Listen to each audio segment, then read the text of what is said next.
Hello and good morning. It's Adil Fazal, market analyst here at CFDs.com, leading spread betting and CFD brokerage. Be sure to visit the website to certainly learn more with regards to their products and services that are actually on offer.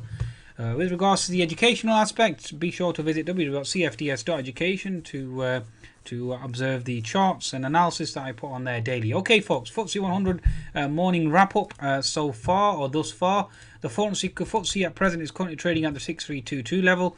I think a lot of you seen my video yesterday with regards to the FTSE and how I forecast weakness going into obviously today's session. I did explain to you, watch out for the H&S formation on the FTSE 100.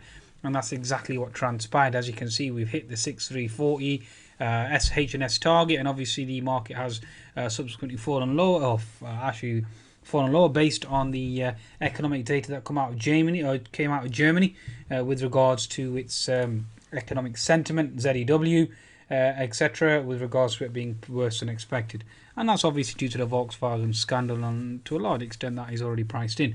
Okay, let's try and give you a summation of exactly what's happened in terms of fundamentals over the last 24 hours. We've had the Chinese data obviously out overnight. Worse exports actually better than expected, folks. So certainly the argument there in terms of China slowing, etc., certainly needs to be reviewed again. Although, especially given the fact that the trade balance actually came out spectacular at 60 billion. So China, in terms of a domestic led growth to a large extent, certainly the view there needs to be revised. But with regards to imports, I mean, imports was the big drag, and now you can look at it from two perspectives. Number one, China is becoming self-sufficient, self-reliant, and therefore does not need to export, or shall we say import more. Okay, and given the fact that it wants to diversify its economy, etc., and given the fact that its export sector is certainly healthy, then one could presume, or one could assume that it certainly is in a good position, especially given its trade balance anyway. So you can look at that from two perspectives. Now, from my understanding and my interpretation is that imports weaker than expected means it's actually bad news for European and US markets. That's basically my interpretation and my reading between the lines. Okay, and why is it bearish for markets? Because, as you know, the UK, or especially Europe, is now reliant upon growth and, and on job creation, given the fact that it's in this quagmire, and especially with QE now as well. Really, and given the fact that the world is trying to fight deflation, etc., and the only way they're going to fight deflation is via job creation and obviously GDP growth. Okay, gross domestic product increasing as well, tax receipts, etc., etc. So this growth spiral certainly needs to get off the ground, and if Chinese imports are a drag, that means that European exports are a drag. So, hence the reason why you're seeing weakness in the European markets this morning. Okay, and that certainly is the equation. Now, obviously, the weaker Chinese, given the fact that Nikkei was down overnight as well, the Shanghai actually finished flat more or less. So, hence the reason why the actual data being bearish for China does not hold to be true. It's actually bullish from my perspective. That's how I would read it, especially with trade balance at 60 billion, much higher than the 46 billion forecast. So certainly healthy from that perspective.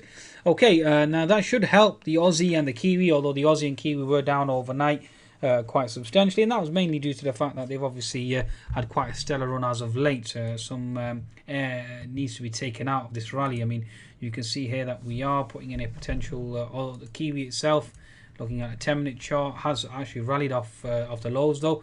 Having said that, and the pivot high was 0.6735, and now we're back at 0.67. So very impressive from that perspective. Aussie itself certainly is a pullback here, but still is consolidating above the previous high that it took out. Looking at a 10-minute chart, it is actually potentially putting in a base and is holding double bottom thus far, and is intending to project even higher. So that certainly needs to be observed and watched as well, very, very carefully. Okay. In terms of the actual FTSE itself, the market has sold off quite substantially, has factored in the weakness in the price of oil. So if you look at Glencore, for example, really it represents commodities, a strength of commodities. We've obviously sold off, as I stated, the inverted head and shoulders target has been hit Ever since then, the FTSE has obviously found weakness. Now, we are coming into potential support for Glencore, so this needs to be observed quite carefully in terms of the pullback from the 140 level. We're back down to 115 now, so that certainly needs to be observed.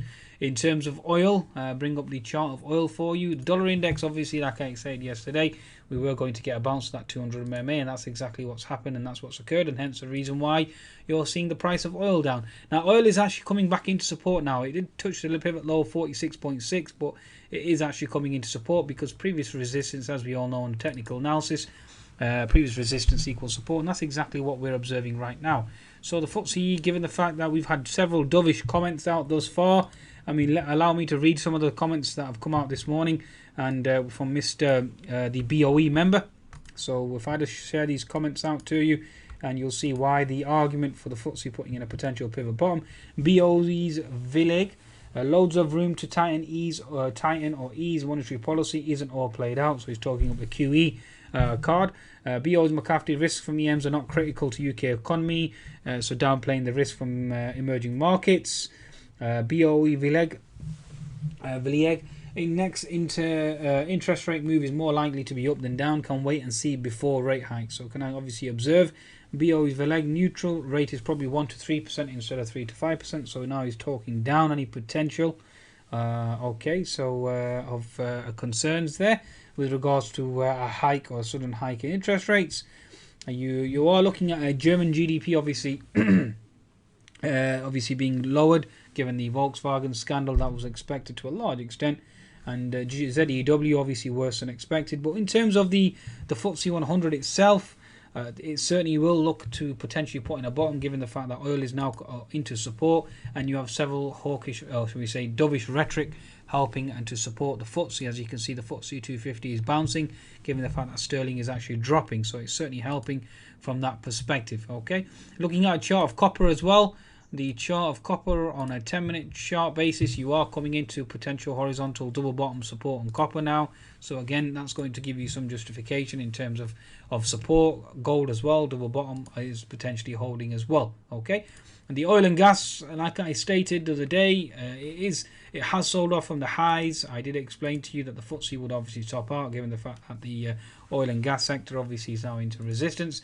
Given the fact that we have pulled back and now we are looking at a potential intraday double bottom, so again that looks pretty bullish for the FTSE 100. Again, the mining sector has pulled back, hence the FTSE's pulled back, and you can see Glencore now potentially into support and the mining sector into support as well. Okay, now volatility index, I did highlight this yesterday. Again in my video, you have a down sloping wedge formation. We've broken out. The FTSE obviously has sold off. The H&S target has been met now. So you have weak import data out of China certainly factored into the equation.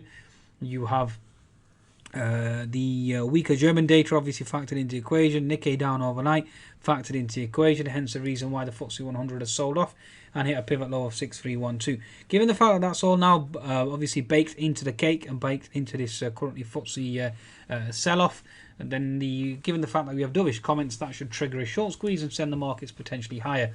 Any dovish commentary, and as they always state, never fight central banks. Any dovish commentary is certainly considered bullish for equities, and I for one would not be short given such commentary or such statements from my perspective, from my trading understanding. Okay, so H&S target has been met on the 10-minute chart. The 60-minute chart, obviously we have this horizontal support zone at 6304, but given the dovish commentary, I decided to purchase a FTSE from my trading perspective. Anyway, earlier you are getting a bullish engulfing candle now on the 60-minute chart, and don't be surprised if we go back and test these highs.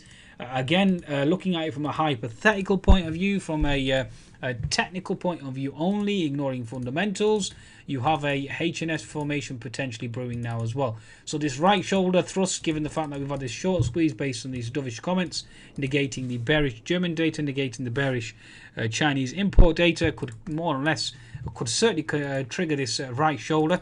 So again, watch it with caution, and any any hawkish comments thereafter negating Mr. Vlieghe's comments could obviously send the FTSE lower. So we are looking at a potential short squeeze up to a 6360, 6380 level to potentially create this right shoulder. Then we'll see exactly how the market reacts thereafter. If we do obviously move lower, 6450, and the neckline is at 6304, and you will be looking at a move of of around 150 points to the downside, taking you down to the 6150, 6170 level. So that should be very interesting. But for now, like I said, dovish commentary, one should always be very cautious when you obviously experience such commentary. So given the fact that the S&P obviously has held at 2020 level, I did explain to you that that would certainly hold, and that certainly has held us far. It'll be interesting to see how the US markets react to the Chinese import data and obviously the weaker German data too. Although the Nikkei is down -2%, and that certainly doesn't bode well for the Nasdaq. The Nasdaq was as high as the 4390 level yesterday, so it is currently down 30 points. So to a large extent, it has forecast a weakness from imports and Nikkei being down as well, and obviously German data being hit. So that should be interesting as well. Okay. Looking at the daily chart of the FTSE 100, a retracement or a pullback to 6250 is inevitable. But having said that, given the fact that you have this dovish commentary, I would certainly be cautious in terms of any, from my perspective anyway, from my trading, I would be certainly perspective with regards to any potential downside in terms of trading of the FTSE 100. Hawkish or dovish commentary always helps indices and is positive for indices as well. So one would argue then that this is just a retracement on the daily chart. You're looking at a retracement given the fact that oil is now coming into support, and the next move higher on the FTSE would certainly be that 6540 zone, which is that key diagonal trend line. Again, would test this previous resistance equal support of 6500. Okay, so that's something that you certainly need to take into consideration with regards to trading the actual FTSE 100 as well. Daily chart, or should we say weekly chart, is an inside bar. We are consolidating previous support equals resistance in this key diagonal trend line. So again, that should be very, very important going forward. Taking the fib ratio as well, we have slap bang into that 61% fib retracement. So FTSE 100 certainly is into some turbulence at this juncture. Like I said, dovish commentary certainly sends markets higher, and that's exactly what we're experiencing at present. The Shanghai itself, nothing to be concerned about thus far, given the fact that export data and trade balance data is certainly bullish. So from a Chinese perspective, your market is certainly going higher, and you are looking at 480. So if you are looking to go higher based on this bull flag, where do you think the FTSE 100 will go as well? Especially given the dovish rhetoric that we've seen today and the CPI numbers coming out much obviously lower than expected, and certainly interest rate expectations being pared back as well, along with the US markets. So the US market can certainly rally. What do you think the FTSE 100 can do? So again, I would be very cautious. Now, the other variable that's helping the FTSE 100 is the SABMiller news. Obviously the bid that came in Wednesday was a cut-off date, and obviously today the bid has come through. So that's certainly interpreted as being bullish from my perspective.